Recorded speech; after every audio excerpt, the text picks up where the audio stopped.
All जे के contingent paid education employees union ने किया कम अज कम उजरत एक्ट को लागू करने का मुतालबा। दीगर मुतालबात पर भी तरजीह बुनियादों पर गौर करने की अपील। 42 बरस की मेहनत के बाद कुरान पाक का कश्मीरी जबान में तर्जुमा। जिला शोपियां के गुलजार अहमद परे ने अंजाम दिया तर्जुमे का कारनामा।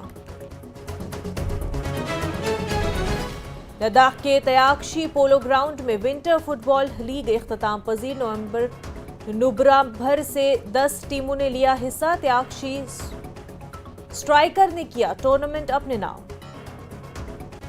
Runs presented by Patanjali Dant Kanti, truth paste, complete।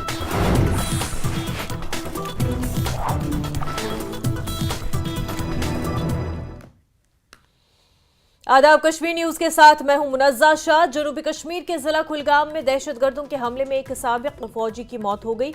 इस हमले में उनकी बीवी और एक रिश्तेदार लड़की जख्मी हुए हैं। जिला कुलगाम के वहीबाग इलाके में दहशतगर्दों के हमले में एक साबिक फौजी मंजूर अहमद वगे की मौत हुई। जख्मियों को अस्पताल मुंतकिल किया गया। जख्मियों की शिनाख्त मंजूर की अहलिया आयना अख्तर उम्र 32 साल और सानिया हमीद उम्र 13 साल के तौर पर हुई है। इस हमले के फौरी बाद सिक्योरिटी फोर्सेस ने हमलावर को पकड़ने के लिए इलाके को घेरे में ले लिया और सर्च ऑपरेशन शुरू कर दिया।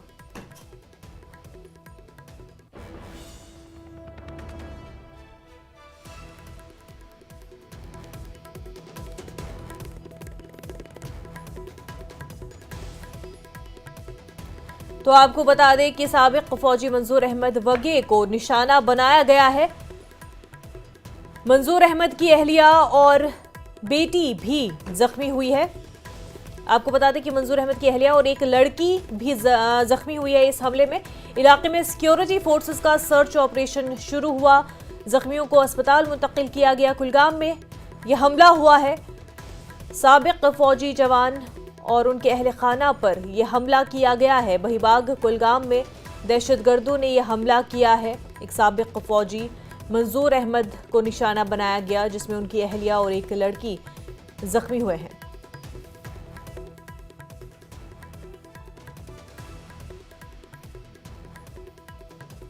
इलाके में सिक्योरिटी फोर्सेस का सर्च ऑपरेशन जारी है। आपको ये खबर कुलगाम की बता रहे हैं, जहां पर दहशतगर्दों ने एक साबिक फौजी जवान पर हमला किया, उनके अहल खाना पर हमला किया, जिसमें उनकी अहलिया और एक लड़की जख्मी हुए हैं। उनको अस्पताल इलाज के लिए मुंतकिल किया गया है। बहीबाग कुलगाम में यह हमला हुआ है।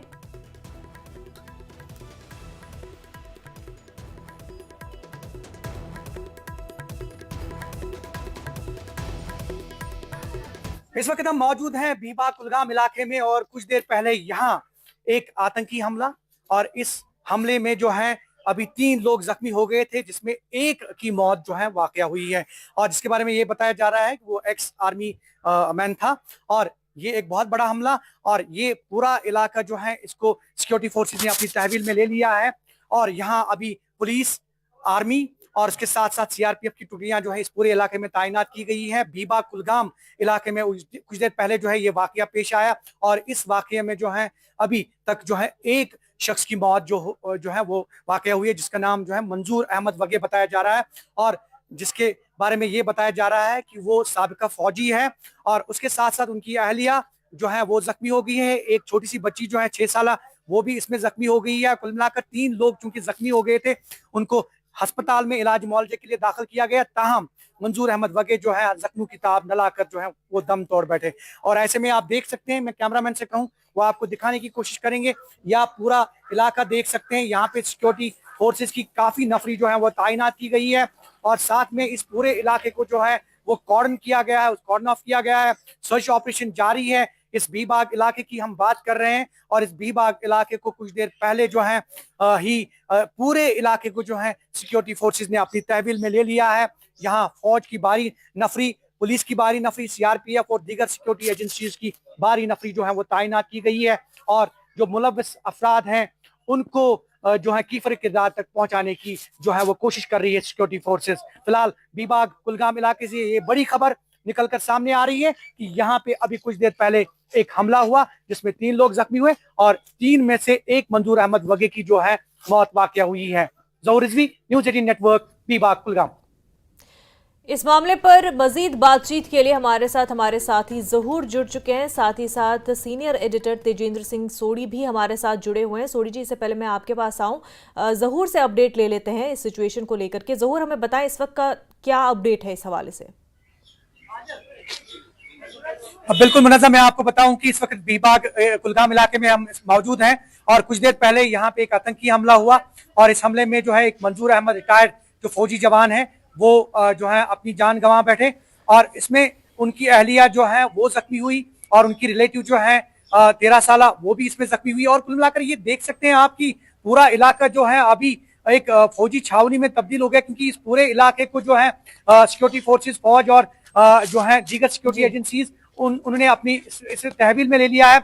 और कुल मिलाकर अभी ऑपरेशन जो है वो सर्च ऑपरेशन जारी है और यहाँ पे जो आला ऑफिसरान है, चाहे वो फौज, चाहे वो पुलिस या सीआरपीएफ के आला ऑफिसरान है, वो जाए वकूफ पे पहुंच गए हैं और ऐसे में जो सर्च ऑपरेशन है वो बदस्तूर जारी है। कुल मिलाकर ये कह सकते हैं कि ये एक बहुत बड़ा जो है इंसिडेंट यहाँ पे हुआ।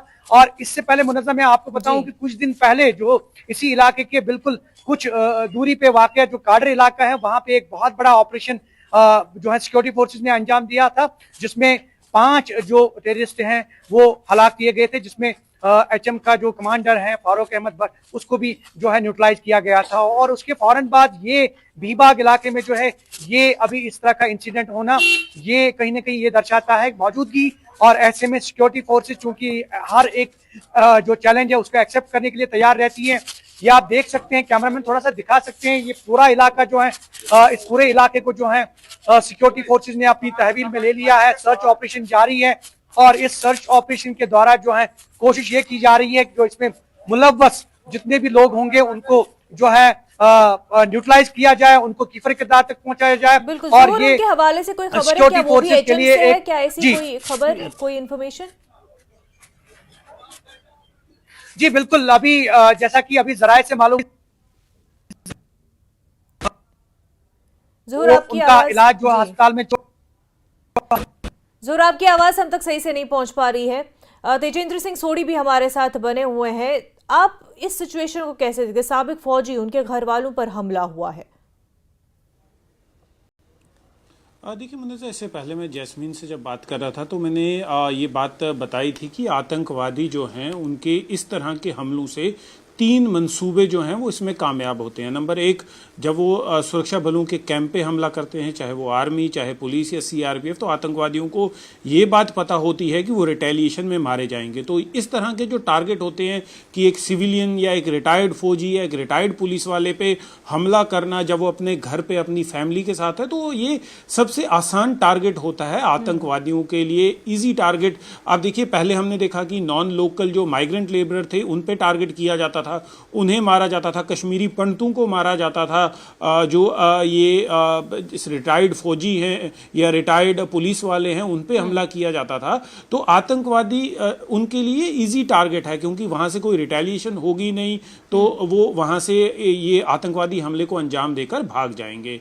दूसरा जो आतंकवादियों का मंसूबा इसमें ये रहता है कि उनका जो एक मैसेज देने का कुव्वत है कि हम कहीं पर भी कभी भी हमला कर सकते हैं, उसमें वो कामयाब होते हैं। और तीसरा जो इम्पोर्टेंट चीज़ है कि वो अपनी प्रेजेंस दिखाना चाहते हैं और ये जो दहशत गर्दी का सिलसिला है उस साइकिल को पूरा वो रखना चाहते हैं।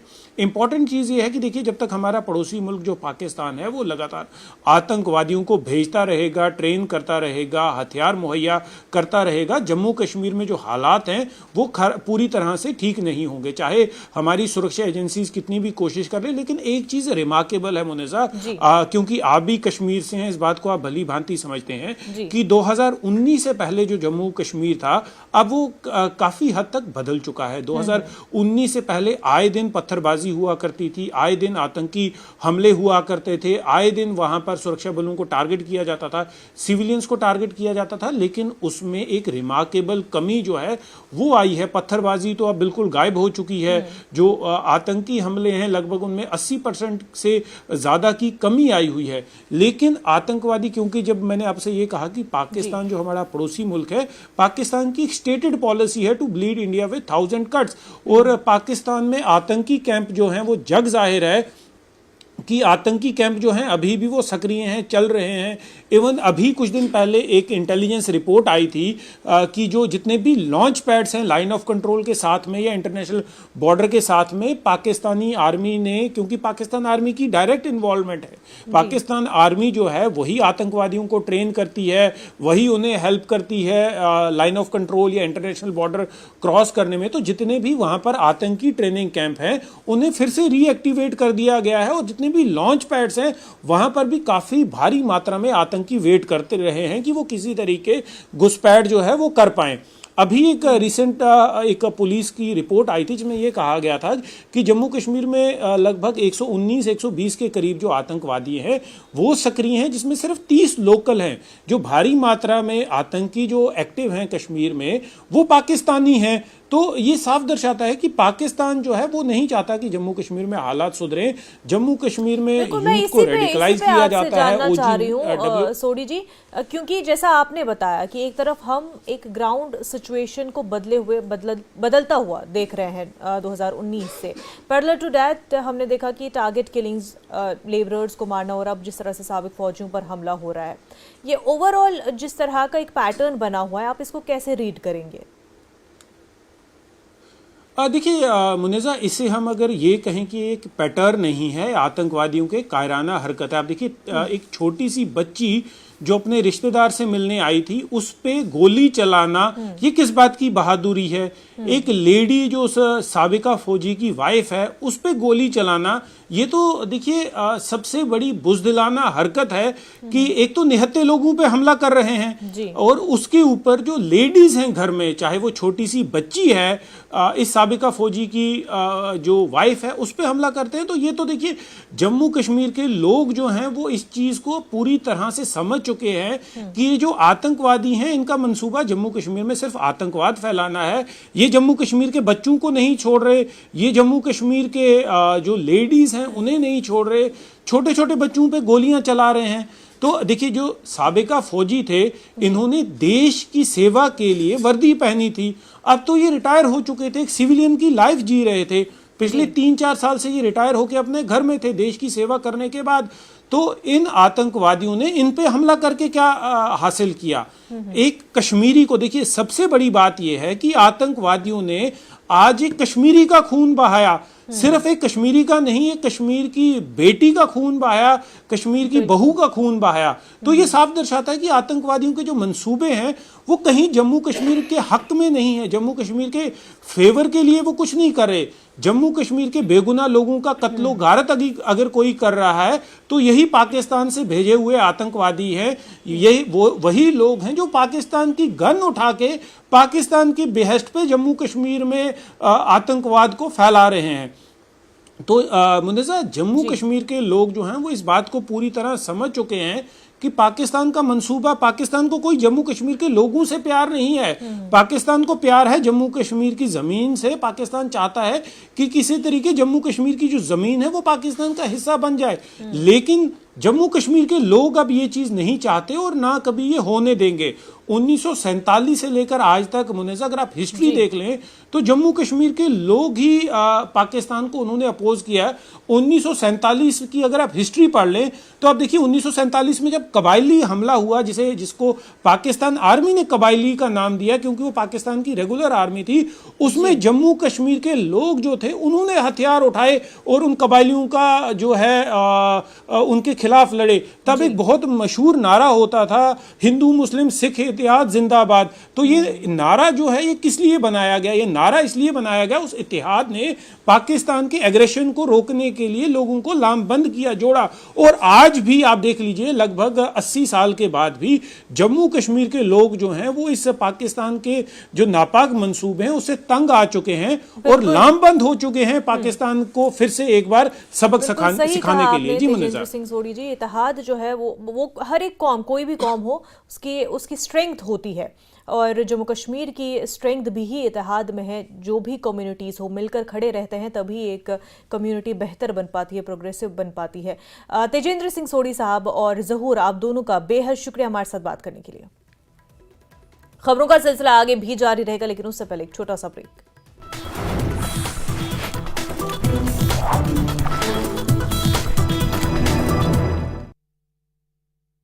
इनको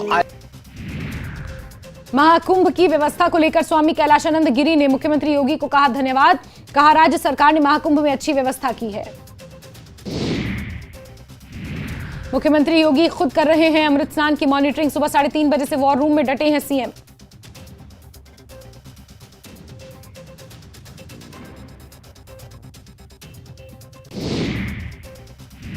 नागा साधु ने मंत्रोच्चार के लिए 7 पवित्र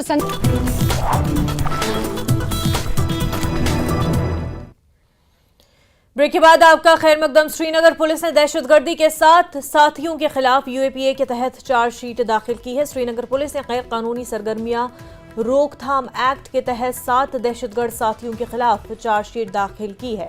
पुलिस स्टेशन खानियार में दर्ज मुकदमे के तहत ये कार्रवाई की गई है।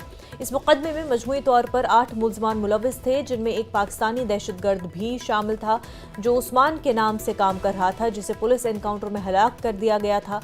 दहशतगर्दी से मुतल्लिक मुख्तलिफ सरगर्मियों में मुलविस होने के इल्ज़ाम में 7 अफराद के खिलाफ बाकायदा तौर पर इल्ज़ामात दर्ज किए गए हैं, जबकि हलाक होने वाले पाकिस्तानी दहशतगर्द के हवाले से चालान भी जमा कराया गया है। जम्मू कश्मीर पुलिस दहशतगर्द का मुकाबला करने और लोगों की हिफाजत को यकीनी बनाने के लिए पुरअज़्म है।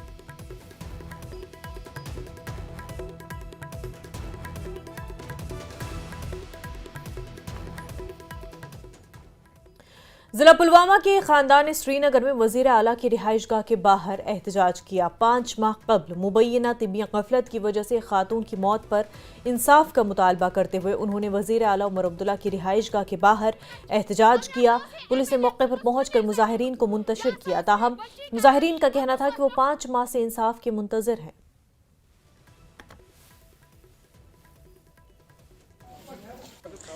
बच्ची सबूरा अरशीद हॉस्पिटल कर सर्जरी सर्जरी तम मार सो मुश्किल से तिमो कर तिमो नीसा एचएमएस तिमो सो मारम तिमो नीसा एचएमएस हॉस्पिटल मगर अच्छन पता कहीं तो अच्छन पता तीस का तम क्या गिर सो गेम चलान सो माफिया कुन त जाए इंसाफ मिलान पोस्टमार्टम रिपोर्ट वोतमुत मिलो न तथ कहीं इंसाफ तो 5 रेत सब्र करा मैं कुता सब्र करो कुनी बेन हमें इंसाफ दो गुल गनी चीज अपील करा जीतो इंसाफ। तो आप देख सकते हैं कि पुलिस की मुदाखलत से अब जो ये फैमिली है उन्होंने प्रोटेस्ट ख़त्म किया है और यहाँ से इस फैमिली को जाने के लिए कहा गया है और इनका ये लगातार मुतालबा है कि इनको इंसाफ दिया जाए। आए वन तोतन हुकूमत कहें वन आई हुकूमत डॉक्टर फारूक अब्दुल्ला कराना इल्तिजा कर इंसाफ क्या पोस्टमार्टम वोतन सह दबो यमो सह पेश करान मतलब कहें तम कोर अमिस ऑपरेशन अमिस गो मुशुक ज्यादा मगर तमिस खसान तम वोल SMH चोर वजन एम्बुलेंस मज SMH तथ थवन ICU रूमस मज बंद मगर हड़वन वाले खसान कह इंसाफ मंगा। तो बिल्कुल इनका ये कहना है कि लगभग 5 महीने कबल जो इनकी पेशेंट थी तो उनको वहाँ पर एक मकामी हॉस्पिटल में जो है एडमिट किया गया था कुछ मेडिकल कॉम्प्लिकेशंस की वजह से और जिसके बाद मुबैना तौर पर डॉक्टर्स नेग्लिजेंस की वजह से उस पेशेंट की डेथ हुई। तो फिर उसके बाद इन्होंने यहाँ पर प्रोटेस्ट किया। गुपकार में अभी हम मौजूद है और प्रोटेस्ट करने की कोशिश की लेकिन पुलिस की मुदाखलत से इस प्रोटेस्ट को ख़त्म कर दिया गया और ये इनको आश्वासन दिया गया कि इनकी जो डिमांड है वो CM उमर अब्दुल्ला तक पहुँचाई जाएगी। आफाक शाह के साथ न्यूज़ 18 के लिए श्रीनगर से मुदस्सिर कादरी। JDU जम्मू कश्मीर के सदर GM शाहीन ने उमर अब्दुल्ला पर सरकारी असासों का गलत इस्तेमाल करने और हुकूमत साजी के लिए NC को दिए गए मैंडेट से बचने का इल्ज़ाम भी लगाया। जम्मू कश्मीर को दिए गए बजट में हिस्सेदारी पर शाहीन ने कहा कि हमें पार्लियामेंट में मेंबरान पार्लियामेंट के किरदार को मद्देनजर रखना चाहिए और हमारे पास जम्मू से पार्लियामेंट में सिर्फ एक फ़ाल मेंबर पार्लियामेंट है। शाहीन ने कहा कि अगर हुकूमत मीटर लगाने की तजवीज़ दे रही है तो ये इक़दाम नाकाबिल कबूल होगा। अवाम ने एतमाद किया है, नेशनल कॉन्फ्रेंस के ऊपर वोट दिया है, सपोर्ट किया है, लेकिन फिर अवाम तकलीफ़ों में क्यों है? बिकॉज आप जानते होंगे कि एक भारी मात्रा में जो है आवाम ने एक मैंडेट दिया उमर साहब को, लेकिन बड़ा दुख होता है कि आज पब्लिक सफ़र कर रही है बिकॉज उनके काम नहीं निकल रहे हैं, उनके अप्रोच नहीं हो रहा है, एक्सेस नहीं है, इजी एक्सेस नहीं है एमएलएज से, या उनसे राब्ता नहीं हो रहा है आवाम, क्योंकि ये सब चीज़ें जो हो रही है बहुत गलत है। अगर आपने इतना ऐशो आराम के लिए अपना ये सब पैसा लगाया तो आपने दूसरा केजरीवाल बनाना शुरू कर दिया आपने। कश्मीर के अंदर, जम्मू कश्मीर के अंदर बिल्कुल धोखा है, और सरकार आवाम जो है इस वक्त बहुत परेशान। और असल में देखिए, मेरा सिंपल सी बात है, 504 मेंबर पार्लियामेंट में जब आप देखते हो कि आपके 3 MP -2 के बराबर भी नहीं, ये भी तो आप देखिए कम से कम। तो ये सब चीज़ें जब मैं उम्मीद रखता हूँ, जब प्राइम मिनिस्टर साहब यहाँ आए थे तो उमर अब्दुल्ला को एक पैकेज मांगना चाहिए था। आसमान और हवा का फिजा साफ है, उसके बदले अगर ये एक बड़ा पैकेज मांगते तो बहुत अच्छी बात थी। लेकिन आपके उमर साहब कुछ मांगना नहीं चाहते, कुछ बोलना नहीं चाहते, उसमें हम लोग क्या कर सकते हैं? बिल्कुल गलत है। जैसे पानी की बिल बढ़ाना या बिजली को प्राइवेट सेक्टर में लाना बिल्कुल गलत है। हम इस चीज़ को मानते हैं कि जबकि पूरा पावर, आपको मैं याद दिलाना चाहता हूँ, जब ओडी पावर प्रोजेक्ट इनॉग्रेट हुआ था तो हमें 20% पावर फ्री मिला था। HD देवगौड़ा की सरकार थी, और लेकिन क्या करें, जो सरकार आपकी चल रही है, इसी सरकार ने वो पावर प्रोजेक्ट भी बेच डाला। यहाँ तक कि हमारा JK हाउस दिल्ली में, आप जाइए, आधा JK हाउस बेच दिया गया। हम देखते हैं आज हमारे एसेट्स कहाँ हैं, लेकिन अफसोस है इस चीज़ का। Senior political leader Sheikh Abdul Rashid Thrali ने कहा कि बजट में कश्मीर में बेरोजगारी, सयाहत और बिजली का खास ख्याल रखना चाहिए। उन्होंने बताया कि कश्मीर में तैयार करदा बिजली को बैरूनी रियासतों में फरोख्त की जा रही है, लेकिन कश्मीर में बिजली बहरान थमने का नाम नहीं ले रहा है। आप देखिए, रियासत जम्मू कश्मीर में जो फ्रूट इंडस्ट्री है, इसको कैसे डेवलप किया जाए, इसके लिए बजट में खास ख्याल रखने की ज़रूरत है।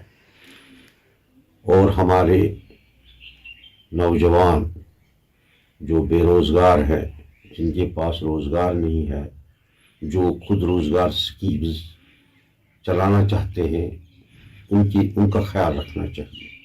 इस वक्त रियासत जम्मू कश्मीर दूसरी रियासतों को बिजली फराहम कर रही है, और हम यहाँ रोशनी के लिए तरस रहे हैं। बजट में इन चीज़ों का ख्याल रखना है। यहाँ का गरीब जो मतलब AY या BPL की इस लाइन पे आता है, उसके लिए बजट में क्या होगा। आप देख रहे हैं कि बिना बिजली के लोगों को काफ़ी फीस भरनी पड़ती है, आमदन कम है और खर्च ज़्यादा है। मार्च 2020 से सऊदी अरब में जेल में बंद श्रीनगर के एक नेटवर्किंग इंजीनियर अब्दुल रफ़ी बाबा के अहल खाना ने मरकजी हुकूमत से मुदाखलत की अपील करते हुए इसे वतन वापस लाने की अपील की। न्यूज़ 18 के साथ एक खसूसी इंटरव्यू में रफ़ी के वालिद मंजूर बाबा ने अपने बेटे की तवील हिरासत और हाल ही में उसकी सज़ा 5 से बढ़ाकर 32 साल किए जाने पर तशवीश का इजहार किया। उन्होंने कहा कि वो सिर्फ ये जानना चाहते हैं कि उनका बेटा कसूरवार है तो हिंदुस्तान उसे वापस लाएं और हिंदुस्तानी कानून के तहत कार्रवाई की जाए। जम्मू कश्मीर स्टूडेंट्स एसोसिएशन ने भी वज़ीर ख़ारजा को खत लिखकर इस मसले के हल का मुतालबा किया है। अब्दुल रफ़ी बाबा एक नेटवर्किंग इंजीनियर जो सऊदी में पिछले 5 साल से जेल में कैद हैं, क्या वजूहात हैं उसके कुछ देर में ही पता लगेगा। हमारे साथ अभी मंजूर साहब जुड़े हैं, मंजूर बाबा उनके फादर हैं। मंजूर साहब, क्या वजूहात रहे, कुछ पता लग पाया आपको? 5 साल हो गए हैं कैद होने। कोई सॉलिड तो नहीं मिला हमें कि क्या है, क्या चार्जेस हैं, क्या नहीं चार्जेस है। कोई सॉलिड हमारे पास नहीं, कोई चार्जशीट हमारे पास नहीं है, कुछ भी नहीं है हमारे पास। तो लेकिन मोटे मोटे लफ्ज़ों में मैं आपको बोलूँगा कि ये मिसयूज़ ऑफ सोशल मीडिया है, क्योंकि वहाँ पे तो रॉयल फैमिली है, उनके खिलाफ बोला होगा, कुछ उनके खिलाफ लिखा होगा, कुछ ट्विटर का यूज़ किया है, टेलीग्राम का यूज़ किया है, तो पता चला मुझे। तो सोशल मीडिया पे मिसयूज ऑफ सोशल मीडिया मैं बोलूँगा। तो फिर ये हादसा कैसे हुआ? आप कह रहे थे कि वो यूनिवर्सिटी में थे, ऑल ऑफ अ सडन उन्हें लेके गए। ऑल ऑफ अ सडन एक बदनसीब सुबह को उनको अपनी यूनिवर्सिटी कैंपस से तो एज यूजुअल घर से निकले, ये अपनी गाड़ी में निकले, वो वहाँ क्या नाम है उनका यूनिवर्सिटी। तो 11 बजे पुलिस आई, तो पहले वो वहाँ के डीन हैं उनसे मिले, तो उसके बाद उन्होंने उसको वहाँ से उठाया, तो वो एक नामालूम जगह पे ले गए थे उसको। वहाँ पे पता नहीं चला हमें 10-15 दिन कुछ पता नहीं चला। उसकी बीवी फ्रॉम पोस्ट टू पिलर चली गई वहाँ पे, वहाँ प्रदेश में क्या करते अकेली थी। तो बाद में उसे पता चला एक जेल से कि भाई उसको लिया गया है दमाम जेल। तो वो गई दमाम गई, वहाँ पे जहाँ से वो जहाँ पे रहती थी वो वहाँ से 250 किलोमीटर है दमाम।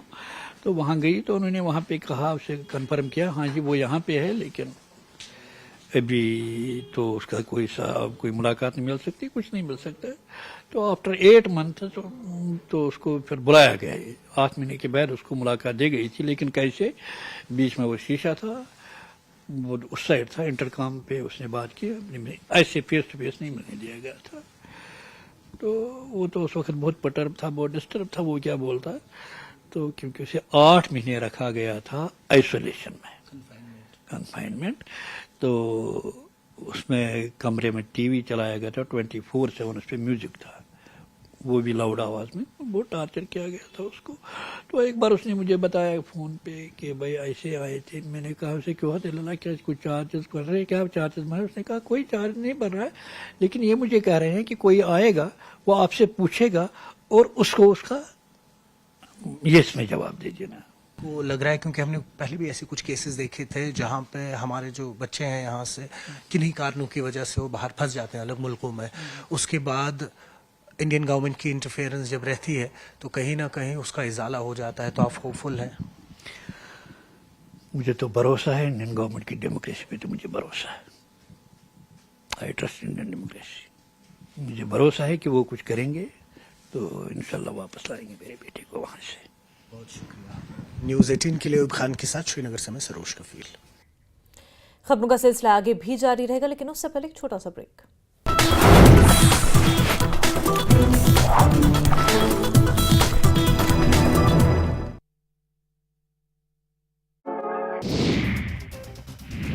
महाकुंभ में विदेशी श्रद्धालुओं ने लगाई आस्था की पवित्र डुबकी। विदेशी महिला श्रद्धालु ने किया हनुमान चालीसा का पाठ।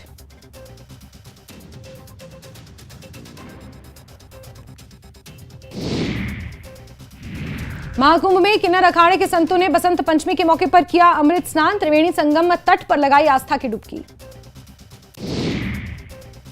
महाकुंभ में श्रद्धालुओं पर की गई पुष्प वर्षा। हेलीकॉप्टर से साधु संतों पर की गई फूलों की बारिश।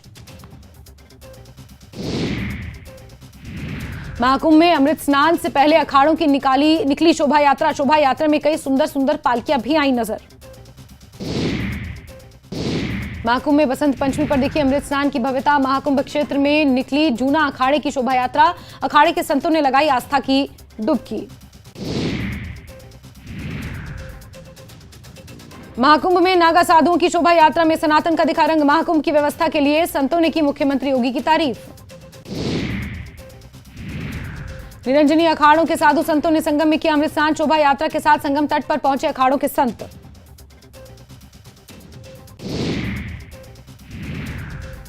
बसंत पंचमी के मौके पर निरंजनी अखाड़े के प्रमुख कैलाशानंद गिरी महाराज ने किया अमृत स्नान। गंगा, यमुना और सरस्वती के पवित्र संगम त्रिवेणी में लगाई डुबकी। महाकुंभ की व्यवस्था को लेकर स्वामी कैलाशानंद गिरी ने मुख्यमंत्री योगी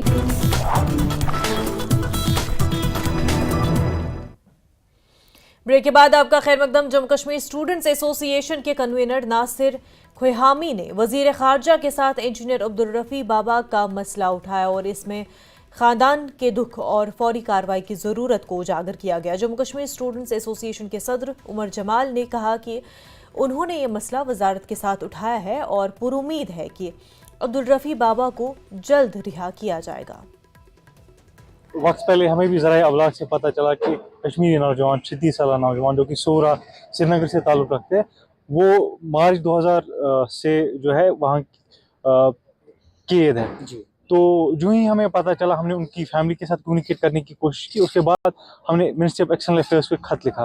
बुनियादी तौर पर मसला ये है कि वो एक माइनर ऑफेंस में इन्वॉल्व है तो as per this Sudi government, तो जिसकी वजह से उनको पहले तो 9 साल की सजा हुई थी, फिर वो जाके 5 साल रिड्यूस हो गया। उसके मुताबिक उसको मार्च 2025 में रिलीज होना था, लेकिन उनको रिलीज नहीं किया गया है, बल्कि उनको ये बताया गया है कि आपको जी उम्र कैद सजा अब मिलेगी, जिसकी वजह से फैमिली बहुत ज़्यादा परेशान है। वो एक नेटवर्किंग इंजीनियर के तौर पर किंग फैसल यूनिवर्सिटी में काम करते थे और वो एक सोल ब्रेड अर्नर है अपनी फैमिली की। फैमिली बहुत ज़्यादा स्ट्रेस में है, उनकी बीवी, बच्चे और बूढ़ा बाप वो बहुत ज़्यादा परेशान है। इस सिलसिले में हमने मिनिस्ट्री ऑफ एक्सटर्नल अफेयर्स को ऑलरेडी एक खत लिखा है। हम उम्मीद करते हैं कि जैसे कि इससे पहले भी हमने बहुत सारे इश्यूज ऐसे दरपेश आए, तो जब भी हमने मिनिस्ट्री ऑफ एक्सटर्नल अफेयर्स को कोई खत लिखी, वहाँ से एक पॉजिटिव रिस्पॉन्स आया। हम उम्मीद करते हैं इस बार भी मिनिस्ट्री ऑफ एक्सटर्नल अफेयर्स की तरफ से इकदाम उठाए जाएंगे और उनको रिपाट्रिएट किया जाएगा। नेशनल कॉन्फ्रेंस के तर्जुमान इमरान नबी डार ने अब्दुल रफी बाबा के बारे में तशवीश का इजहार किया। डार ने तस्लीम किया कि पार्टी को इस बात का इल्म नहीं है कि बाबा के खानदान ने हुकूमत से मदद के लिए राब्ता किया है।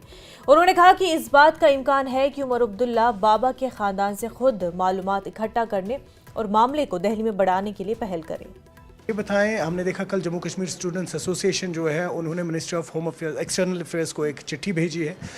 मसला है बेसिकली अब्दुल राफ़ी बाबा का, जो एक नेटवर्किंग इंजीनियर हैं, अल फहद यूनिवर्सिटी में पढ़ाते थे सऊदी में, पिछले 5 साल से बंद है और अभी कुछ दिनों पहले ही ये पता लगा कि अब उनकी इम्प्रिजनमेंट 32 साल कर दी गई है। तो किस तरीके से देख रहे हैं? देखिए, ये अभी कुछ दिनों पहले ये हमारे न्यूज़ साइकिल में ये न्यूज़ आई, मुझे इसके बारे में कोई मालूमात नहीं थी।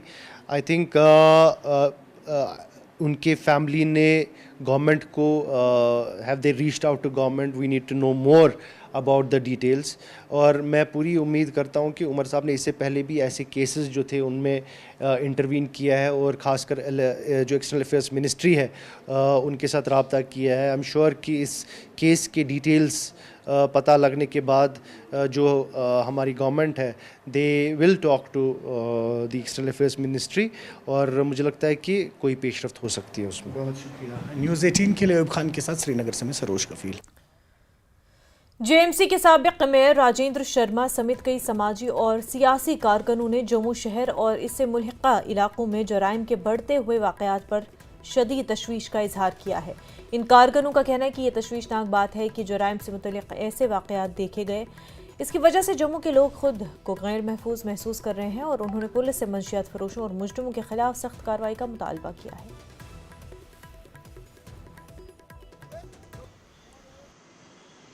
जम्मू शहर और उसके आसपास के इलाकों में पिछले कई दिनों से लगातार अपराध की घटनाओं में वृद्धि हुई है और कई घटनाएं हुई हैं जिससे आम लोग जो हैं बहुत ही खौफजदा है, भयभीत हैं। यहाँ पे गोलियां चल रही हैं, गोल्ड स्नैचिंग हो रही है और बहुत सारी ऐसी चीज़ें हो रही हैं जिससे लोग यहाँ पे बहुत ही परेशान हैं। अब यहाँ पे जो सोशल जो वर्क करते हैं या सोशल एक्टिविस्ट हैं, पॉलिटिकल एक्टिविस्ट हैं और बाकी समाज के बाकी लोग हैं, बुद्धिजीवी हैं, वो इकट्ठे हो गए हैं और इस जो ये प्रॉब्लम खड़ी हो गई, एक बड़ा चैलेंज खड़ा हो गया, उसके लिए सरकार से मांग कर रहे हैं कि उसके खिलाफ कड़ी से कड़ी कार्रवाई की जाए।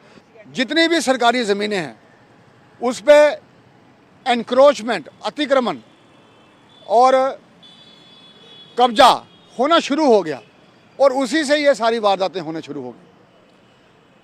और हम ये चाहते हैं कि इस पर श्वेत पत्र जारी होना चाहिए कि पूरे जम्मू डिस्ट्रिक्ट में कौन सी ज़मीनें ऐसी हैं जो घास चराई हैं, नज़ूल की हैं और सरकारी हैं। इसमें रेवेन्यू डिपार्टमेंट को सक्रिय करते हुए, पुलिस डिपार्टमेंट को सक्रिय करते हुए चिन्हित करके ये अतिक्रमण हमें हटाने पड़ेंगे। इसके साथ साथ में जो ड्रग माफिया है वो भी इन्हीं जगहों पर सक्रिय है, माइनिंग माफिया।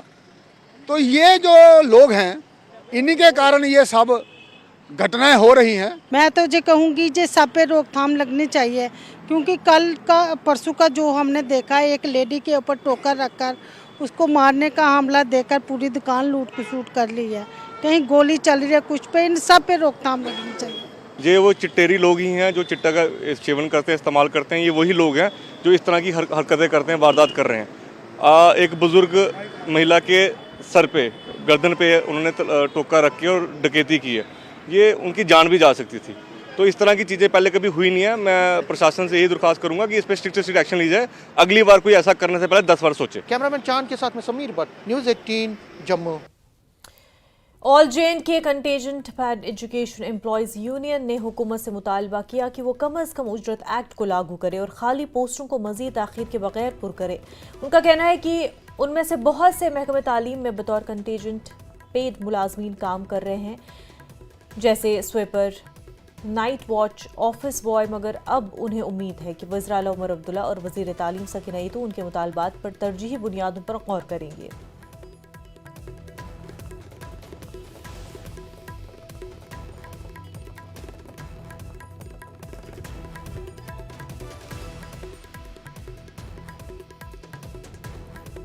जो महकमा एजुकेशन ने हमारा एक SRO बनाया था, SRO 308, जिसके तहत हमारे लोग 50% के हिसाब से रेगुलर होते हैं। उसमें लिखा है जो बाकी बचेंगे उनको वेजेस रिलीज़ होने चाहिए, लेकिन SRO 308 के तहत हमारे कश्मीर में कुछ लोग तो रेगुलर हो गए हैं, जम्मू में कोई नहीं हुआ है, लेकिन जो बाकी लोग बचे हैं उनको आज तक वेजेस रिलीज़ नहीं हुई है। हम आपके माध्यम से गवर्नर इंतजामिया से और अपने वज़ीर आला जनाब उमर अब्दुल्ला साहब से, अपने एजुकेशन मिनिस्टर जनाब सकीना ईतू साहिबान से अपील करना चाहते हैं। उम्मीद भी है कि मेहरबानी करके इस बजट सेशन में वो प्रपोजल पास कीजिए, क्योंकि आज 25-50 रुपये 1000 रुपये में आता कुछ नहीं है। ये वाहिद एक महकमा है जिस महकमे में मुलाजिम 25 रुपये या 1000 रुपये मिनिमम वेज एक्ट नहीं है। हम भी यही चाहते हैं कि हमें जमहूरियत पर पूरा भरोसा है।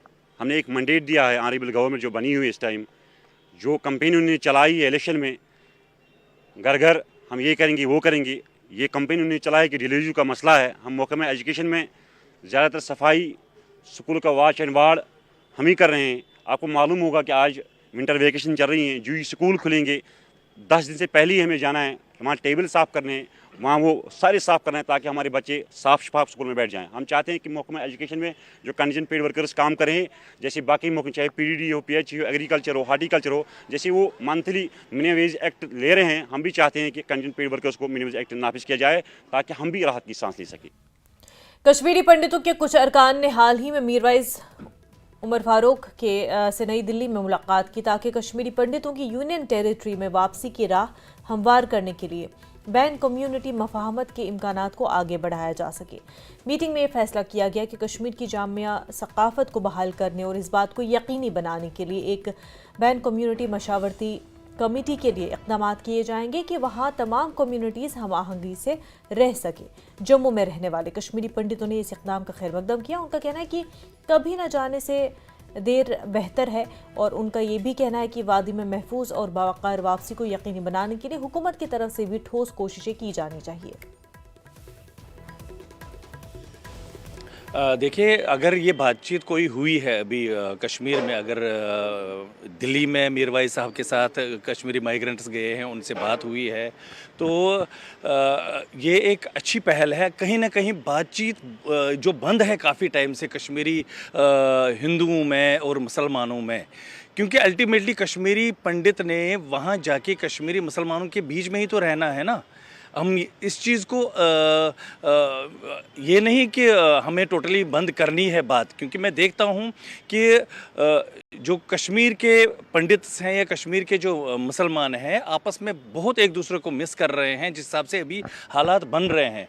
तो इसमें कोई दिक्कत नहीं है, अगर बातचीत होती है तो बातचीत होनी चाहिए। देर आया दुरुस्त आया, हम उसका वेलकम करते हैं कि आज उनको याद आई है और कुछ उसके साथ साथ भी कुछ लीडर हैं वो भी बोल रहे हैं जो सच्चाई बोल रहे हैं। और सबसे बड़ी बात है कि धब्बे को एक्सेप्ट करना कि गलती मेजॉरिटी कम्युनिटी से हुई है, कि माइनॉरिटी कम्युनिटी को किस तरह वहाँ से रातों रात निकाला गया है, ये बहुत बड़ी बात है और इस चीज़ को मानना है। मगर आपको पता ही कि जो कश्मीरी पंडितों का जो फेस है वो जम्मू में है, जगती में, इनको एक इस किस्म का एक लाहिब अमल लेना चाहिए, बनाना चाहिए, जिसमें इस कम्युनिटी को अपने हाथ में, अपने मतलब कम्युनिटी को कॉन्फ्रेंस में लिया जाएगा कि आपकी जो वापसी है वो हम किस हिसाब से करेंगे। मुझे कुछ चीज़ों में बड़ा शक है, क्योंकि देखिए 35 साल एक बहुत बड़ा अरसा है, बड़ी चेंजेस आ गई ग्राउंड पे। वो प्रॉपर्टीज़ है जो बेची गई है या वो प्रॉपर्टीज़ है जिस पर कब्ज़ा है, क्या वो उन दुकानों को छुड़ा सकते हैं? क्या वो उन मकानों को छुड़ा सकते हैं? क्या वहाँ पर दोबारा कश्मीरी पंडितों को बसा सकते हैं, उनका प्लान क्या रहेगा, क्योंकि अरबों खरबों की प्रॉपर्टी अभी भी है। अगर हम गाँव के लेवल पर जाएंगे, देहात के लेवल पर जाएंगे, ऑलमोस्ट गाँव में अभी कश्मीरी पंडितों की प्रॉपर्टी एज इट इज़ ही है। हम मानते हैं कि सिटी जो एरियाज़ है या जो कस्बे हैं वहाँ बेची है, मगर उसका क्या उनका रहेगा? क्या वो वहाँ पर जाएंगे अपनी कम्युनिटी को एज ए रिलीजियस लीडर वो किस तरह कन्वे करेगा उनको? वजीर आला उमर अब्दुल्ला ने कहा कि उन्हें कुलगाम दहशतगर्दाना हमले के बारे में इल्म नहीं है। उन्होंने कहा कि मरकजी बजट बज़ाहिर अच्छा लगता है, लेकिन अब देखेंगे कि इस पर कैसे अमल होता है और मुल्क के मुख्तलिफ तबकों को फायदा होता है। कहाँ पे? मुझे मालूम नहीं था इसके बारे में, मैं पता कर लूँगा, फिर बात कर लूँगा। Income tax relief is a good thing. Some of the other things that have been announced, they have the potential to benefit particularly the middle class. But everything depends on the implementation. It's one thing to have the intention. Now we wait for the implementation. In the implementation, if the middle class benefits and there is more money in people's pockets, that will benefit the economy, because ultimately spending will go up. If spending goes up, the economy will pick up. And that's what we want to see. Jammu Kashmir BJP के senior leader doctor Nirmal Singh ने कुलगाम हमले की मजम्मत करते हुए कहा कि पाकिस्तान और दहशतगर्द जिहाद के नाम पर कश्मीरी मुसलमानों को ही निशाना बना रहे हैं। जो ये काराना हरकत जो है पाकिस्तानी उग्रवादियों ने की है, जिसमें हमारे एक्स सर्विसमैन मंजूर अहमद वो शहीद हुए हैं और उनके परिवार के लोग जो है ज़ख्मी हुए हैं, मैं इस घटिया हरकत के लिए उग्रवादियों को और पाकिस्तान स्पॉन्सर्ड इस टेररिज्म को उसकी मैं कड़ी शब्दों में भर्त्सना करता हूँ।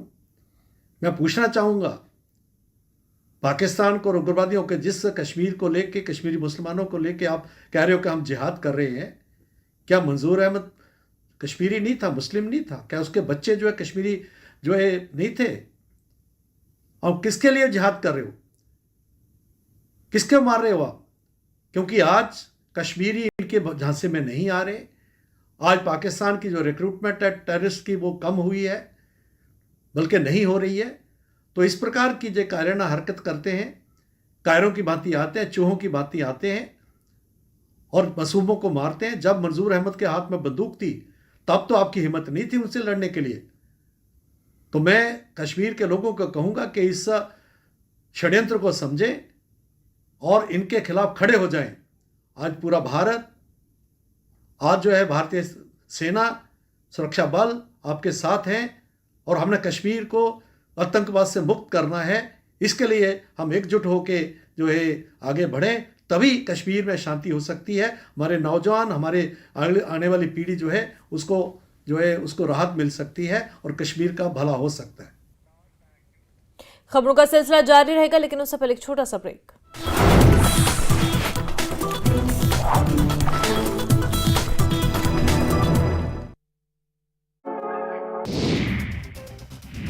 महाकुंभ में विदेशी श्रद्धालुओं ने लगाई आस्था की पवित्र डुबकी। विदेशी महिला श्रद्धालु ने किया हनुमान चालीसा का पाठ।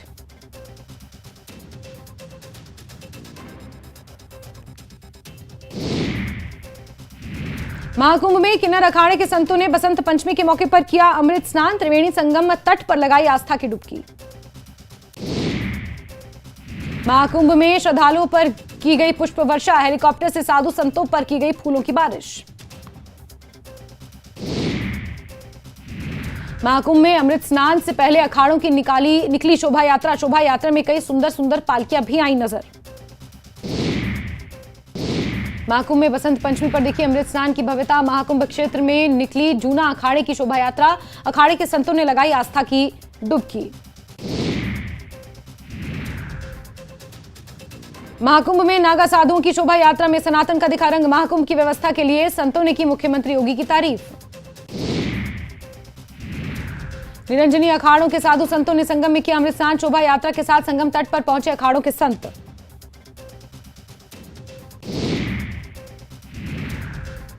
बसंत पंचमी के मौके पर निरंजनी अखाड़े के प्रमुख कैलाशानंद गिरी महाराज ने किया अमृत स्नान। गंगा, यमुना और सरस्वती के पवित्र संगम त्रिवेणी में लगाई डुबकी।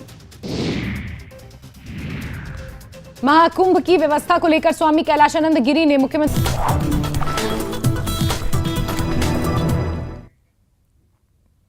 ब्रेक के बाद आपका खैर मकदम। कापरन शोपियां के रिहायशी 75 साल गुलजार अहमद परे ने 42 साल की मेहनत के बाद कुरान पाक का कश्मीरी ज़बान में तर्जुमा मुकम्मल कर लिया है। परे ने कश्मीरी में मास्टर्स डिग्री और बीएड की डिग्री हासिल की है। एक रिटायर्ड सरकारी मुलाजिम परे ने कई दहाइयों से इस कोशिश के लिए वक्फ की ताकि कश्मीरी बोलने वाले लोगों के लिए कुरान मजीद को मजीद काबिल रसाई बनाया जा सके। उनके काम से उल्मा, तुलबा और आम लोगों को फ़ायदा पहुंचने की उम्मीद है। तर्जुमे को मजहबी उलूम और कश्मीरी ज़बान दोनों में एक अहम शिराकत के तौर पर देखा जाता है। बहुत से लोग उनकी हतमी इशाअत का बेसब्री से इंतज़ार कर रहे हैं। आज जिस हस्ती के साथ हम आपको रूबरू कराएंगे, इन्होंने अपने घर में 42 साल यानी कि एक लंबा अरसा कुरान करीम को कश्मीरी में ट्रांसलेट किया है। आपने जो इनिशिएटिव लिया कश्मीरी में कुरान मजीद को तर्जमा किया ताकि एक कश्मीरी आसानी से इसको समझ पाएंगे, कितनी मेहनत से आपने किया, कितने लगन से आपने किया और कितना वक्त आपको लगा। जी जी, अल्लाह ताला का लाख लाख शुक्र है जिसने मुझ जैसे आम फहम कम इल्म कम अक्ल और कम इंसान को एक दिलचस्पी अता की कि मैं कुरान मुकद्दस पढ़ूं और इसके बाद इस पर गौर व फिक्र करूं। आज से 42 साल पहले मैंने कुरान मुकद्दस का कश्मीरी में तर्जुमा करना स्टार्ट किया है। इस सिलसिले में मैंने बहुत मेहनत की है और मैंने इस सिलसिले में तकरीबन जो भी कुरान मुकद्दस उर्दू, अंग्रेजी या कश्मीरी में छपा है उससे इस्तिफादा किया है। चाहे अब्दुल्ला यूसुफ अली साहब का तर्जुमा हो, चाहे टिकथाल का तर्जुमा हो, चाहे यूसुफ साहब हमारे कश्मीरी ज़बान में जो तर्जुमा हुआ है, चाहे यूसुफ साहब का तर्जुमा हो, चाहे मौदूदी साहब का तर्जुमा हो, चाहे हमारे अजीम मुफस्सिर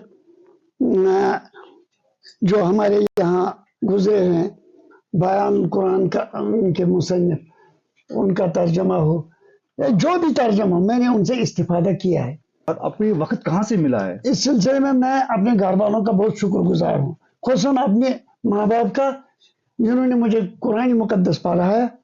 उसके बाद अपनी जो बेटी है उसका मैं शुक्रगुजार हूँ। इसके साथ साथ कुरान मुकद्दस 2 बार मैंने छपाया है। पहली बार मैंने कुरान मुकद्दस के पहले 5 पारा का तर्जुमा किया है कश्मीरी में, सलीस बामहोरा। अगर किसी को मेरी फसाहत, बलागत और उसमें रवानी देखनी हो तो वो मेरी इन पहले 5 सिपारों का तर्जुमा पढ़े। यानी कि पहले आपने 5 सिपारों का तर्जुमा किया था। तो बामहोरा साल में किया था आपने? ये इसका तर्जुमा ये छापा है मैंने, इसका ये 1993 में मैंने छपाया है। 1993 जी जी। इस पर आपने इतनी मेहनत की है, तो अब जो यहाँ के लोग हैं शुपियान के या कश्मीर वादी से जो ताल्लुक़ रखते हैं, जो इस ज़बान को समझते हैं, तो अभी तक जो आपने 30 पारा का पूरा मुकम्मल तर्जुमा किया है? जनाब मैंने मुकम्मल 30 पारों का तर्जुमा मुकम्मल किया है। पहले 10 पारे इस वक्त कंप्यूटर कंपोजिंग अल हयात प्रिंटर्स श्रीनगर में उनके पास वो कंपोजिंग हो रही है। बात करने के लिए बहुत बहुत शुक्रिया। ये थे हमारे साथ मोहतरम गुलजार अहमद परे साहब कि मंजिल की तलाश में क्यों फिर रहा है राही, इतना अजीम बन जा कि मंजिल तुझे पुकारे। क्योंकि हमने इनको ढूंढ निकाला, ये घर में बैठे थे, दूर दराज इलाके में बैठे थे, अपने घर में बैठे थे, लेकिन हमने इनको ढूंढा चूंकि इन्होंने ऐसा कारनामा अंजाम दिया है। गुलमर्ग में यूथ सर्विसेज एंड स्पोर्ट्स की जानिब से जम्मू और कश्मीर डिवीजन की लड़कियों का 15 रोज़ा बुनियादी स्की कोर्स इख्तिताम पजीर हुआ। इख्तितामी तकरीब पर director general youth services and sports Jammu Kashmir Rajendra Singh Tara मेहमान खसूसी थे। ज्वाइंट डायरेक्टर कश्मीर मोहम्मद राशिद इस मौके पर मेहमान जी वक़ार की हैसियत से मौजूद रहे। डायरेक्टर जनरल ने कहा कि बच्चियों को स्पोर्ट्स की जानिब राग़िब करना और उनका करियर संवारना डिपार्टमेंट का मकसद है। आज यहाँ 10 ज़िलों से बच्चियाँ जो आई हैं, 5 ज़िले जम्मू प्रोविंस से, 5 कश्मीर प्रोविंस से, उन्होंने 15 दिन का कोर्स मुकम्मल किया और अपने जोहर दिखाए और जो हमारे प्रोफेशनल जो एक्सपर्ट हैं उनको अच्छे से सिखा रहे हैं। और मुझे उम्मीद है इनमें से ही कुछ बच्चियां आगे इंटरमीडिएट कोर्स के लिए जाएंगी और एडवांस कोर्स के लिए जाएंगी और प्रोफेशनली एक्सेल करेंगी और यूटी का नाम भी रोशन करेंगी और अपने कैरियर प्रोफाइल में भी इजाफा करेंगे। तो जैसे कि आपने कल देखा होगा, इसके अलावा गुलमर्ग के अलावा कल हमने पहली बार सोनमर्ग में भी आगाज़ किया, वहाँ भी स्कीइंग की जो एक्टिविटी थी वो शुरू हुई। तो हम कोशिश करेंगे कि उसको भी एक एनुअल फीचर बनाया जाए और इसको मज़ीद स्ट्रेंथन किया जाए कि कोई भी ज़िला और कोई भी बच्चा हमारे इससे महरूम ना रहे। इन दिनों में हमने बहुत कुछ सीखा, बहुत सारी टेक्निक सीखी, बहुत ज़्यादा एकोमोडेशन भी बहुत ज़्यादा अच्छी थी। और कल हमारा एग्ज़ाम चल रहा था टेक्निक्स का, जैसे शूज़ है, ट्राइवर्स स्टैम्प है, स्नो प्लो टर्न, स्नो प्लो स्ट्रेट है, बहुत सारी टेक्निक्स का एग्ज़ाम हुआ। मार्क्स भी थी, ग्रेडिंग भी थी, A+, A, B+ था। और आज हमारा लास्ट डे था यहाँ पे और हमारे रेस्पेक्टेड डीजी सर आए थे यहाँ पे, अपना कीमती वक्त निकाल कर आए थे यहाँ पे।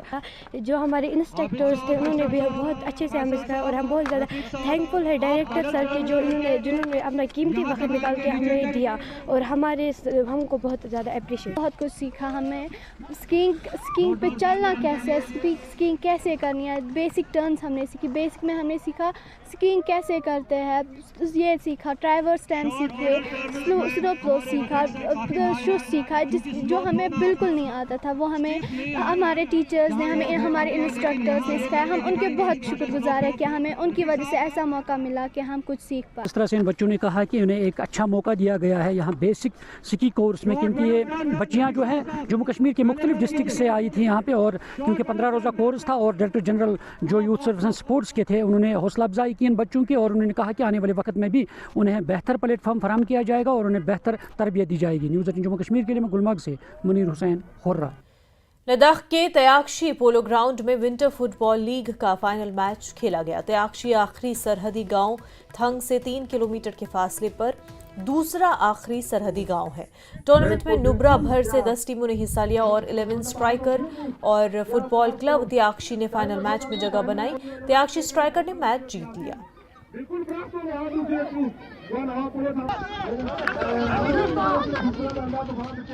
ये जी कुछ साल 4-5 साल पहले से यहाँ पे मतलब टूर्नामेंट नहीं हो रहे थे, तो फिर ये गौरव एकदम वीरान से नज़र आ रहे थे, तो इसलिए हमने सोचा कि यहाँ पे क्यों ना कि हमारे जो नौजवान है, जो यूथ कमेटी है, वो लोगों ने सोचा कि क्यों ना कि हम यहाँ पर एक फुटबॉल टूर्नामेंट ऑर्गेनाइज करें।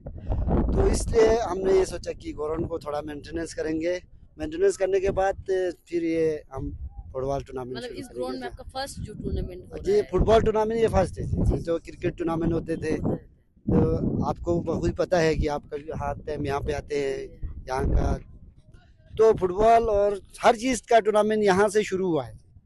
तो क्रिकेट हुआ है, फुटबॉल हुआ है, तो इस तरह टेनिस टूर्नामेंट होते थे। तो कुछ 4-5 साल से यहाँ पर नहीं हो रहे थे, तुर्तुक में हो रहे थे, बुगदाम में हो रहे थे, तो हमने ये सोचा कि इस बार हम भी थोड़ा फोकस करेंगे कि यहाँ पे भी ग्राउंड अच्छा रहे, महफूज रहे, तो इसलिए हमने ये सोच कर ये काम किया। इंडियन आर्मी का हम तहे दिल से शुक्रिया अदा करता हूँ कि इस दूर दराज इलाके में उन्होंने हमें यहाँ पर हर चीज़ का फैसिलिटी दी है, PS सिस्टम से लेके टेंट से लेके मतलब हर चीज़, चाय पानी से लेकर हर चीज़ का उन्होंने हमें यहाँ पर ऑर्गेनाइज किया। कि एक वो तो हमारे जो पुलिस स्टेशन है, पुलिस पोस्ट तुर्तुक है, उन्होंने भी हमारे साथ दिए, हमारे जो नंबरदार है, 5 सरपंच लोगों ने भी हमारे काफ़ी इनमें हमारे मदद की। कश्मीर न्यूज़ में फिलहाल इतना ही, पर आप बने रहे न्यूज़ 18 के साथ। आदाब।